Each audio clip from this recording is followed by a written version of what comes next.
Hi friends, welcome to flower queen ஃப்ளாக்ஸுங்க. இன்றைக்கி வந்துங்க ஸ்ட்ரீமர் பேஸ்கெட் வந்துங்க வந்திருக்குங்க. வாங்கியிருக்கேன். விலை வந்துங்க 599 ரூபாய்ங்க. இது வந்து நம்ம ராகி சேமியா எதெல்லாம் ஸ்ட்ரீமரில் வைக்கிறோமோ அந்த மாதிரி வாங்குறதுங்க. இதில் வச்சு நம்ம ஆவியை இது பண்ணிக்கலாம். ராகியெல்லாம் இட்லி பானையில் வைக்கிறது இது இந்த மாதிரி இதில் வச்சு உள்ள பாத்திரம் வச்சு வச்சுட்டோம்னா அது வெந்துருங்க. அந்த மாதிரி ஒரு ஸ்டீமர் பேஸ்கெட் இதுக்கு இது வாங்கியிருக்கோங்க. புது வரவு எங்கள் வீட்டுக்கு. இன்றைக்கி ராய் சேமியா, கார சேமியாவும் ஸ்வீட்டும் எப்படி பண்ணலான்னு பார்த்துடலாங்க. வெல்கம் டு ஃப்ளவர் கியூன் ஃப்ளாக்ஸுங்க. ஒன்றும் நீங்கள் எப்பவும் பண்ணுற மாதிரி தான். அது எப்படி பண்ணலான்னு பார்த்துலாம். கேழ்வரகளை செய்கிறது எல்லாமே உடம்புக்கு ரொம்ப ஹெல்த்துங்க. வெங்காயம் வந்துங்க, பெரிய வெங்காயம் 2 வெங்காயம் கட் பண்ணி வச்சுட்டேங்க. வரமிளகா 4, இஞ்சி ஒரு துண்டு சீவி வச்சுருக்கிறேங்க. ஒரு பச்சை மிளகா, கருவேப்பிலை எல்லாம் ரெடியாக கட் பண்ணி ரெடி பண்ணி வச்சுட்டேங்க. ராகி சேமியா, அணில் சேமியா ஒரு பேக்கெட் எடுத்துங்க. தண்ணி ஊற்றி நல்லா சுத்தமாக கழுவிட்டு ஒரு 2 நிமிஷம் அப்படியே ஊற வச்சு எடுத்து ஜல்லடையில் வடிகட்டி வச்சிடலாங்க.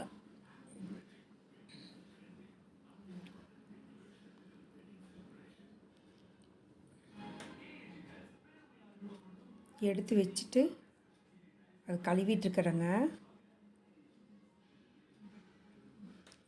சுத்தமாக கழுவி எடுத்துட்டுங்க. அந்த தண்ணியிலேருந்து நம்ம பாருங்கள், தண்ணி ஃபுல்லாக பிடிச்சி வச்சுருக்கோங்கம்மா. அதுலேருந்து நம்ம எடுத்து இந்த ஜல்லடை தட்டில் வைக்கணுங்க. ஒரு 2 நிமிஷம் ஊற வச்சுருங்க. அதை இந்த மாதிரி ஊற வச்சிடணும். ஊற வச்சுட்டு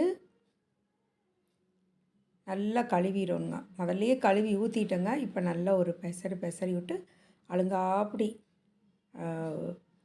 ஜல்லடை தட்டில் எடுத்து வைக்கணுங்க. தண்ணி அப்படியே வடிகட்டிட்டுங்க.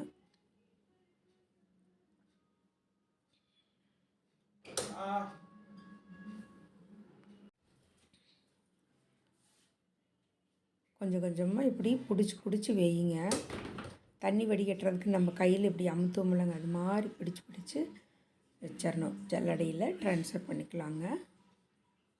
நல்லா வடிகட்டின பிறகு எடுத்து வணக்கலாங்க. ஸ்வீட்டுக்கு வந்துங்க தேங்காய் கொஞ்சம் அரைச்சி வச்சுருக்குறேங்க. 1/2 மூடி தேங்காய். இதுக்கு பாதி போட்டுக்கலாங்க, ஸ்வீட்டுக்கு பாதி போட்டுக்கலாம்.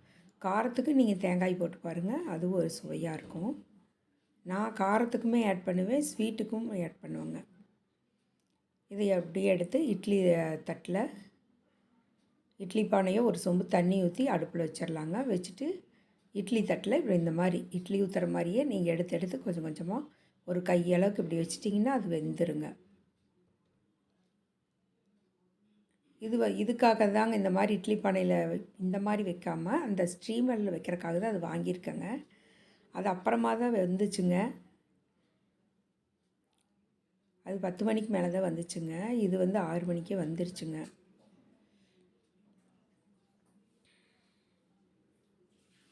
எடுத்து தட்டை வந்துங்க வச்சிடலாங்க. வச்சு இட்லி பானையை மூடி ஒரு 5 நிமிஷம் கூட இல்லைங்க, சீக்கிரம் வெந்துடும். அதுக்குள்ளே பாத்திரமெல்லாம் நிறைய சிங்கில் கிடக்குதுங்க. அதையெல்லாம் சுத்தமாக விளக்கி எடுத்துடலாங்களா. ஒவ்வொரு பொருளாக வாங்கிட்டுருக்குறேங்க. இப்போ தான் இன்றைக்கி நம்மளுக்கு ஸ்டீமர் வந்துருச்சு. நல்லா சுத்தமாக விளக்கி எடுத்து கழுவி போட்டுடலாங்க. ராகி வந்துங்க சிறுதானியத்தோடு சேர்ந்ததுங்க. இதில் வந்துங்க நல்ல நன்மைகள்லாம் இருக்குங்க.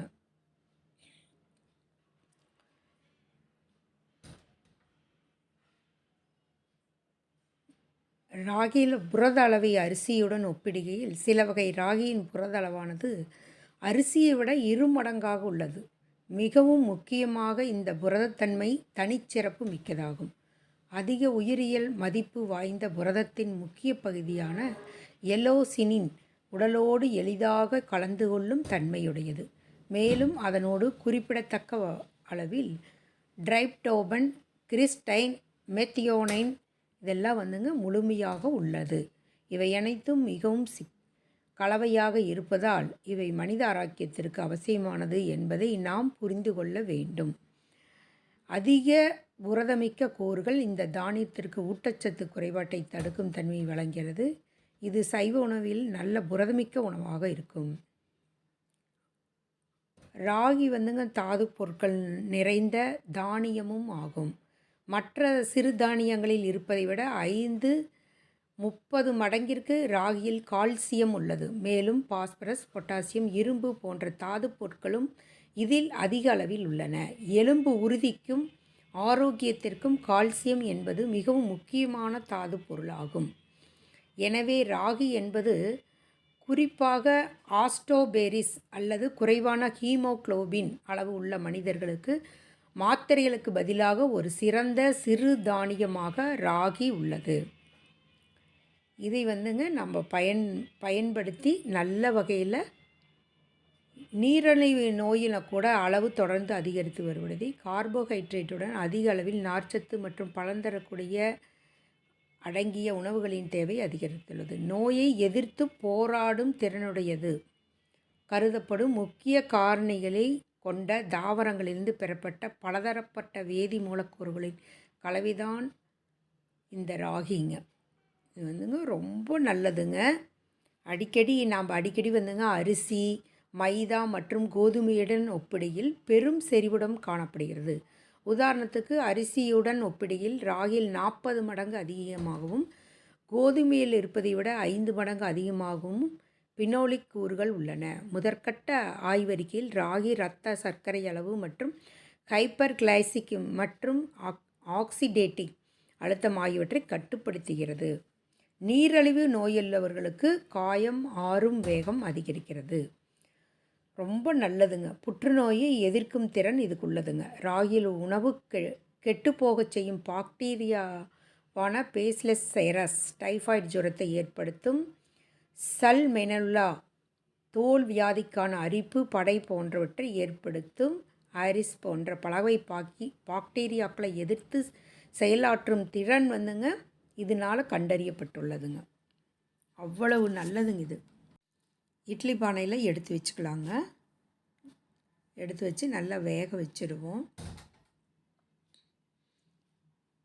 வேக வச்சுட்டு ஒரு 10 நிமிஷம் வேக வச்சு எடுத்துடலாங்க. பாருங்கள், நல்லா ஸ்டீம் நல்லா வருதுங்க. எடுத்துட்டு ஒரு தட்டில் எடுத்து வச்சுட்டுங்க. பார்த்திங்களா, துணியில் அவ்வளவா ஒட்டல. இந்த துணியெல்லாம் போடாமையே நான் அதுக்கு தான் இந்த ஸ்டீம்லெஸ் பேஸ்கெட் வாங்கியிருக்கேன். அது இந்த மாதிரி துணியில எல்லாம் படாதுங்க.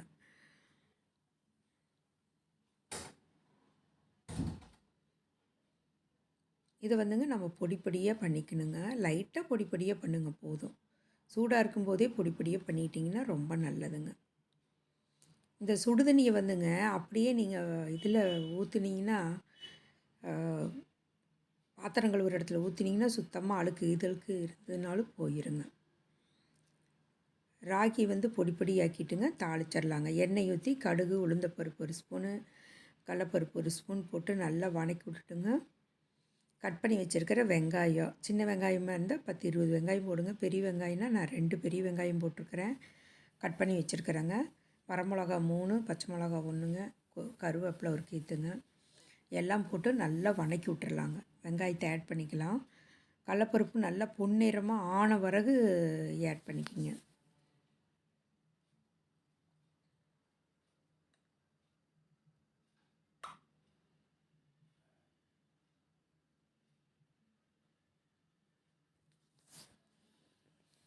வெங்காயத்தை நல்லா வதக்கிங்க. கொழுப்பு சத்து அதிகமாக இருக்கிறவங்களுக்கும் இந்த ராகி எல்லாம் சேர்த்துட்டோம்னா குறையுங்க. புற்றுநோயை தடுக்கிற இதுவும் இதில் இருக்குதுங்க. முடிஞ்ச அளவுக்கு இதெல்லாம் நம்ம அடிக்கடி வாரத்தில் ஒரு நாள் நாம் சேர்த்திக்கிறது அவ்வளோ நல்லதுங்க. வெங்காயம் நல்லா கண்ணாடி பதத்துக்கு வேகட்டுங்க. அப்புறம் இந்த ராகி இதிலையே நம்ம மாவாக பிழிஞ்சோம்னாலும் தேங்காய் துருவல், ஏலக்காய் பொடியெல்லாம் போட்டுங்க கலந்து சாப்பிட்லாங்க. இல்லை இந்த மாதிரி முறுக்கெல்லாம் கூட இதில் அதிரசம், முறுக்கெல்லாம் கூட செஞ்சு சாப்பிட்லாங்க. வெங்காயம் நல்லா வழங்கணும் வரகுங்க. நான் முக்கால்வாசி காரத்துக்கு போட்டேங்க அந்த ராகி சேமியாவை.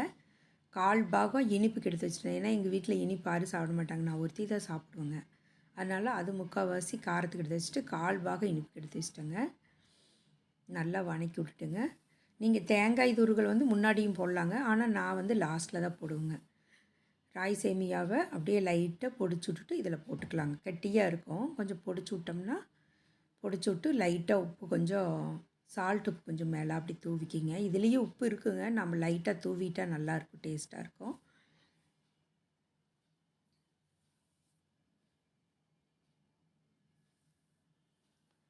இது வந்துங்க முறுக்காவும் கூட நம்ம சுட்டு சாப்பிட்லாங்க. கேழ்வரகு மாவுலைங்க அரிசி மாவை சேர்த்து உப்பு மிளகாத்தூள் எள்ளு கலந்து தண்ணீர் சேர்த்து நல்ல பதத்தில் பிசைஞ்சு இந்த மாவை வந்து முறுக்கச்சில் போட்டு எண்ணெயில் பிழிந்துவிட்டால் நமக்கு வந்து ராய் முறுக்கு ரெடி ஆயிருங்க. எல்லா பயன்களும் இதில் இருக்குதுங்க. காரம் எல்லாம் ரெடி ஆயிடுச்சுங்க. நல்லா வதக்கி விட்டுறலாங்க. ராய் சேமியா போட்டு அதில் நல்லா வதக்கி விட்டு தேங்காய் திருகிட்டு வந்துடலாங்க. திருகிட்டு வந்து இதில் ஆட் பண்ணிங்க. அதையும் வந்து நல்லா ஒரு பெரட்டு விட்டுக்கலாங்க. தேங்காய் வந்து ஆப்ஷன் தாங்க, உங்கள் விருப்பந்தான், போடுறது போடாததும். நாங்கள் வந்து கொஞ்சம் தேங்காய் சேர்த்திக்குவோங்க. எங்கள் அம்மா வீட்டில எல்லாம் இந்த மாதிரி தான் செஞ்சு பழக்கங்க. கோபிச்செட்டிப்பாளையத்தில் நல்லா பெரட்டி விட்டுக்கலாங்க. பழங்காலத்தில் தமிழர்களுடைய உணவாக இருந்ததுங்க இந்த இதுங்க. தேங்காய் கொஞ்சம் போட்டு விட்டுங்க, நல்லா பெரட்டி விட்டு உப்பு காரமெல்லாம் கரெக்டாக இருக்குதுன்னு பார்த்துட்டு வேறு பவுலில் எடுத்து மாற்றிக்கலாங்க. மாற்றிட்டு இப்போ இனிப்புக்கு ரெடி பண்ணுறதுக்கு ரெடி பண்ணிக்கலாங்க. சால்ட்டு பத்தலைன்னா இன்னும் கொஞ்சம் போட்டு நல்லா சூடாக இருக்கும்போதே வதக்கிடுங்க. இதுக்கு தண்ணி ஊற்ற வேண்டியதில்லை, எதுவும் பண்ண வேண்டியதில்லைங்க. ரொம்ப வயசானவங்க இது மென்று சாப்பிட முடியாதுன்னா லைட்டாக தண்ணி இப்படி தெளிச்சு விட்ட மாதிரி பண்ணிக்கலாங்க. நம்ம கொஞ்சம் நம்மளாட்டம் இருக்கிறவங்கெல்லாம் சாப்பிட்லாங்க. இதில் கொஞ்சம் எடுத்து சாப்பிட்டு பார்த்து நல்லா இருக்குதுங்க. எடுத்து வேறு பவுலுக்கு நல்லா கொஞ்சம் நேரம் சிம்மில் வச்சு பெசரி விடுங்க. ஏன்னா ஏற்கனவே வெந்துருச்சு இல்லைங்களா, ஹையாக வைக்கக்கூடாதுங்க ஸ்டீமை.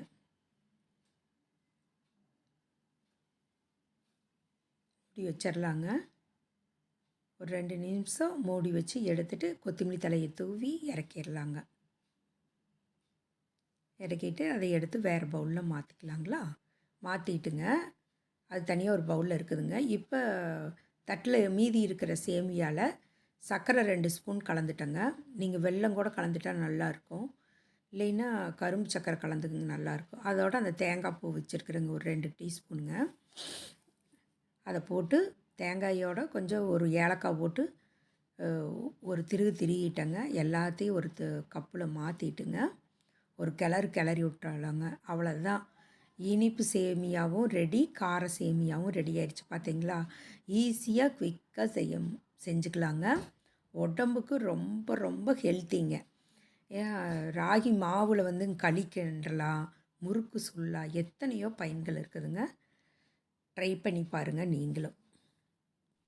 இந்த வீடியோ பிடிச்சிருந்துன்னா லைக் பண்ணுங்கள், ஷேர் பண்ணுங்கள், கமெண்ட் பண்ணுங்கள், பெல் பட்டனை கிளிக் பண்ணுங்கள். சப்ஸ்கிரைப் பண்ணாதவங்களாம் சப்ஸ்கிரைப் பண்ணிடுங்க. தேங்க்யூ ஃபார் வாட்சிங் மக்களே.